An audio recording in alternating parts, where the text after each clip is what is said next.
Hello everybody, എല്ലാവർക്കും ഒരു ശുഭദിനം. 2026 ജനങ്ങൾ തീരുമാനിച്ച മുഖ്യമന്ത്രിയായി വി ഡി സതീശൻ മെയ് മാസം 18-ാം തീയതി കേരളത്തിൽ അധികാരമേൽക്കുകയാണ്. മെയ്യിൽ ജനിച്ച വി ഡി സതീശന് അത് ഒരു ഓർമ്മ നിലനിൽക്കുന്ന ദിവസം തന്നെയാണ് ആയിത്തീരും എന്നുള്ളത് ഗ്രാമസ്നേഹി ന്യൂസ് റിപ്പോർട്ടിൻ്റെ ആശംസയും ജന്മദിനാശംസയും മുഖ്യമന്ത്രി ആശംസകളും നേരുകയാണ്. 2006 പ്രതിപക്ഷ നേതാവായിരുന്ന VS അച്യുതാനന്ദനെ നിയമസഭയിലേക്ക് മത്സരിപ്പിക്കേണ്ടെന്ന CPM നേതൃത്വം തീരുമാനിച്ചപ്പോൾ VSൻ്റെ ഔദ്യോഗിക വസതിയായിരുന്ന കൻ്റോൺമെൻറ്റ് ഹൗസിൽ നിന്ന് തുടങ്ങിയ ജനകീയ പ്രക്ഷോഭ രാഷ്ട്രീയ സമവാക്യങ്ങൾക്കതീതമായി കേരളമാകെ പടർന്നതും CPM കേന്ദ്ര നേതൃത്വത്തിന് തീരുമാനം തിരുത്തേണ്ടി വന്നതും ചരിത്രപരമായ ഒരു സംഭവമാണ്. 2 പതിറ്റാണ്ടിനു ശേഷം ചരിത്രം ആവർത്തിച്ചു. നിയമസഭാ തെരഞ്ഞെടുപ്പ് ഫലപ്രഖ്യാപന ശേഷം ജനകീയ തീരുമാനം വെല്ലുവിളിക്കപ്പെട്ടേക്കുമെന്നും വന്നപ്പോൾ പൊതുജനം നേരിട്ടിറങ്ങി രാഷ്ട്രീയ നേതൃത്വത്തെ തിരുത്തി. അതാണ് വി ഡി സതീശൻ എന്ന കേരള മുഖ്യമന്ത്രിയെ രാഷ്ട്രീയ കേരളം കണ്ടത്.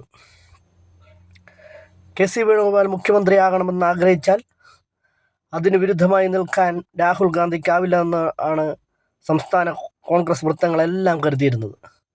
ആ നിലയ്ക്കാണ് കാര്യങ്ങൾ പോയതും. എന്നാൽ കഴിഞ്ഞ 5 വർഷം നേതൃഗുണം എന്തെന്ന് കണ്ടറിഞ്ഞ ജനത കേരളത്തിലെ മുതിർന്ന നേതാക്കളെയും കേന്ദ്രത്തിലെ നേതൃത്വത്തെയും മാറ്റി ചിന്തിപ്പിച്ചു. UDFിലെ ഘടകകക്ഷികളും നിലപാടിൽ ഉറച്ചു നിന്നു.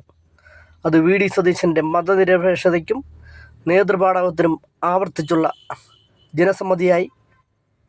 ഗ്രൂപ്പ് വൈരങ്ങളെ അകറ്റി നിർത്തിയ നിലപാടുകളിൽ ഉറച്ചു നിന്ന് എതിരാളികളെ തറപറ്റിച്ച നേതാവ് തന്നെയാണ് മുന്നണിയെ നയിക്കണമെന്നത് ഘടകകക്ഷിയുടെയും ആഗ്രഹമായിരുന്നു. നീതി നൽകുകയാണ് യഥാർത്ഥ ഭരണനിർവഹണമെന്ന നിലപാടാണ് തനിക്കുള്ളതെന്ന് ജനത്തെ ബോധ്യപ്പെടുത്തിയ സതീശൻ്റെ UDFിനെ ജയിപ്പിക്കാനായില്ലെങ്കിൽ വനവാസത്തിന് പോകുമെന്ന പ്രഖ്യാപനം ഘടകകക്ഷി നേതാക്കളെയും ഞെട്ടിച്ചിരുന്നു. അത്തരം ആർജവമുള്ള നിലപാടുള്ള നേതാവിനെ പൊതുജനവും പ്രത്യേകിച്ച് പുതുതലമുറ നേരിട്ട് കാണുകയായിരുന്നു. ആദ്യഘട്ടത്തിൽ KC വേണുഗോപാലായിരുന്നു രാഹുൽ ഗാന്ധി അടക്കമുള്ള ഹൈക്കമാൻഡിൻ്റെ മനസ്സിൽ എന്നത് വ്യക്തമായിരുന്നു. സ്ഥാനാർത്ഥി നിർണയത്തിലും തെരഞ്ഞെടുപ്പിനുള്ള കോൺഗ്രസ് ഫണ്ടിൻ്റെ വിതരണത്തിലുമൊക്കെ പ്രധാന പങ്കുവഹിച്ച വേണുവിന് ജയിച്ച് കോൺഗ്രസ് സ്ഥാനാർത്ഥികളിൽ ബഹുഭൂരിപക്ഷത്തിൻ്റെയും പിന്തുണയും എളുപ്പമായിരുന്നു. പുറമെ KPC പ്രസിഡന്റ് സണ്ണി ജോസഫ് അടക്കമുള്ളവരും MPമാരിൽ പകുതിയിലേറെ പേരെയും വേണുഗോപാലിനെ അനുകൂലിച്ചിരുന്നു. സീനിയോറിറ്റിയും കുറിച്ചും MLAമാരുടെ പിന്തുണയുള്ള രമേശ് ചെന്നിത്തലയൊക്കെ നേരിയ സാധ്യതയെ ആദ്യഘട്ടത്തിൽ ഉണ്ടായിരുന്നുള്ളൂ. കോൺഗ്രസിൽ തലമുറമാറ്റം കൊണ്ടുവന്ന തൻ്റെ വലങ്കയായി നടന്ന യുവ നേതാക്കളെപ്പോലും വേണുഗോപാലിന് അനുകൂലമായി മാറിയപ്പോഴും ഘടകകക്ഷികളുടെയും പൊതുജനങ്ങളുടെയും പിന്തുണയിൽ സതീശന് വിശ്വാസമുണ്ടായിരുന്നു. ജനവികാരത്തിൻ്റെ പേരിൽ സതീശനും നേതൃത്വ ആനുകൂല്യത്തിൻ്റെ പേരിൽ വേണുഗോപാലും തമ്മിലെ വടംവലിക്കിടയിൽ തൻ്റെ സാധ്യത ഒരു ഒത്തുതീർപ്പിൻ്റെ പേരിൽ വലുതാകുന്നതായി രമേശ് ചെന്നിത്തലയും കണ്ടറിഞ്ഞു. തെരഞ്ഞെടുപ്പിൽ ഇടതുമുന്നണിക്ക് പിന്തുണ നൽകിയിരുന്നവരെങ്കിലും NSS ജനറൽ സെക്രട്ടറിയും SNDP ജനറൽ സെക്രട്ടറിയും രമേശിനായി തുടർച്ചയായി സമ്മർദ്ദം ചെലുത്തിയിരുന്നു. എന്നാൽ ജനവികാരത്തിനനുസൃതമായി പൊതുജനവികാരം കണ്ടറിഞ്ഞ മുൻ KPC പ്രസിഡന്റുമാരും മുതിർന്ന നേതാക്കളും സതീശൻ നേതാവായില്ലെങ്കിൽ ഈ വിജയത്തിൻ്റെ പ്രഭ കെട്ടുപോകുമെന്നും ഗ്രൂപ്പിസത്തിൻ്റെ പുനർജന്മമുണ്ടാകുമെന്നും കോൺഗ്രസ് ശിഥിലമാകുമെന്നും കേന്ദ്ര നേതൃത്വത്തെ ധരിപ്പിച്ചു എന്നതാണ് വസ്തുത. അതിനു പിന്നിൽ AK ആൻ്റണിയും VM സുധീരനും MM ഹസനും ഡോക്ടർ ശശി തരൂരും PJ കുര്യനും ഉണ്ടായിരുന്നു എന്നത് വ്യക്തമാണ്. വയനാട് MPയായ പ്രിയങ്ക ഗാന്ധി നേരത്തെ തന്നെ സതീശന് അനുകൂലമായിരുന്നു.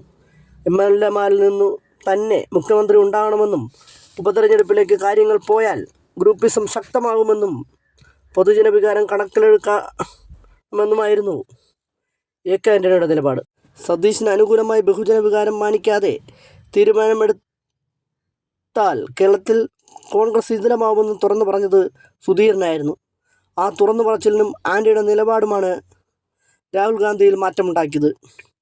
മതനിരപേക്ഷമായ നിലപാടിലൂടെ മാത്രമേ കേരളത്തിൽ ഇനി കോൺഗ്രസിന് തുറന്നു പോകാൻ കഴിയുകയുള്ളൂവെന്നും അക്കാര്യത്തിൽ ജനങ്ങൾക്ക് വിശ്വാസമുള്ള നേതാവ് സതീശനാണെന്നും മതന്യൂനപക്ഷങ്ങൾ UDF-നോട് ചേർന്ന് നിൽക്കണമെങ്കിൽ ഇതുപോലുള്ള നേതാവാണ് ഇവിടെ ആവശ്യമെന്നും സമുദായ നേതാക്കളെ കൊണ്ട് സമ്മർദ്ദം ചെലുത്തുന്നവർക്ക് അപകടമേ ഉണ്ടാകൂ എന്നുള്ള യഥാർത്ഥ ബോധത്തിലേക്ക് അങ്ങനെ രാഹുൽ ഗാന്ധി എത്തി. SNDP general secretary Vellappally Natesan, NSS general secretary Sukumaran Nair, Kanthapuram AP Abubakar Musliyar എന്നിവർ തെരഞ്ഞെടുപ്പിൽ പരസ്യമായെങ്കിലും ഇടതുപക്ഷത്തിന് അനുകൂലമായ നിലപാടാണ് സ്വീകരിച്ചിരുന്നത്. ഫലപ്രഖ്യാപന ശേഷം സുകുമാരൻ നായരും വെള്ളാപ്പള്ളിയും മുഖ്യമന്ത്രി പദവും മന്ത്രിസഭാ രൂപവൽക്കരണവും സംബന്ധിച്ച് തങ്ങളുടെ അഭിപ്രായവും പറഞ്ഞു തുടങ്ങി. സുകുമാരൻ നായരാകട്ടെ സാമുദായിക സ്പർദ്ധയ്ക്ക് വരെ കാരണമാവുന്ന വിധത്തിൽ VD സതീശൻ മുസ്ലിം ലീഗ് നോമിനിയാണെന്ന് പറഞ്ഞു വെച്ചു. ഇന്നലെ സതീശൻ ഹൈക്കമാൻഡ് കണ്ട് തെരഞ്ഞെടുത്തതായി വാർത്ത വന്നതോടെ വെള്ളാപ്പള്ളി നിലപാട് മാറ്റി. അദ്ദേഹം അഭിനന്ദിക്കുകയും ചെയ്തു. സുകുമാരൻ നായരാകട്ടെ പഴയ നിലപാട് ആവർത്തിച്ച് ഇതുപോരാതെ ഹൈക്കമാൻഡിൻ്റെ ഇത് തെറ്റായ തീരുമാനമാണെന്ന് കൂടി പറഞ്ഞു. ഈ വക സാമുദായിക നേതാക്കളുടെ എല്ലാം അകറ്റി നിർത്തിക്കൊണ്ട് തെരഞ്ഞെടുപ്പിനെ നയിച്ച VD സതീശൻ മന്ത്രിസഭാ രൂപവൽക്കരണത്തിനും ഭരണത്തിലും ഇവിടെയൊന്നും സമ്മർദ്ദത്തിൽ വഴങ്ങേണ്ടവരല്ലെന്നതും സംസ്ഥാനം സംബന്ധിച്ചിടത്തോളം പുതിയ അനുഭവമായി മാറിയേക്കാം.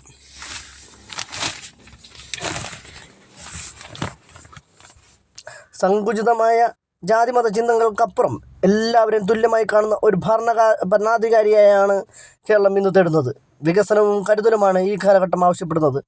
അഴിമതിയില്ലാത്ത സുതാര്യവും നീതിപൂർവമായ ഒരു ഭരണം കാഴ്ചവെക്കാൻ VD സതീശൻ മുഖ്യമന്ത്രിക്ക് സാധിക്കട്ടെ.